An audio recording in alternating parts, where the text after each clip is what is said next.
ATV news मध्ये आपले स्वागत आहे। आपण पाहत आहात आदिवासी न्यूज वार्ता मध्ये परिसरातील क्रीडा, शैक्षणिक, राजकीय व इतरही घडामोडी।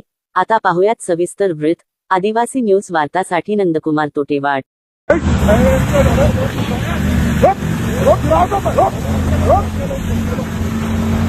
नांदेडच्या असर्जन भागात टोयोटो कार शोरूम समोर भरदिवसा मोबाईल हिसकावल्याने खळबळ उडाली आहे। रस्ता ओलांडत असलेल्या एका व्यक्तीच्या हातातील मोबाईल दोन अज्ञात तरुणांनी दुचाकीवरून येत अचानक हिसकावला आणि क्षणार्धात पळ काढला। मात्र हा संपूर्ण प्रकार गगन सिंग आणि पियुष सिंग यांच्या लक्षात आला।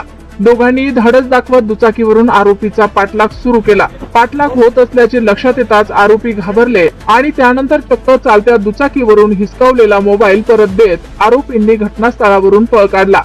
मात्र या घटनेतील सर्वात धक्कादायक बाब म्हणजे आरोपींच्या हातात हत्यार असल्याचेही दिसून आल्याचा दावा गगन सिंग आणि पियुष सिंग यांनी केला आहे।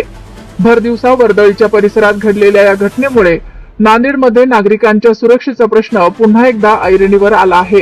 या घटनेमुळे परिसरात मोठी खळबळ उडाली असून आरोपींचा शोध घेण्याचे आव्हान आता पोलिसांसमोर आहे।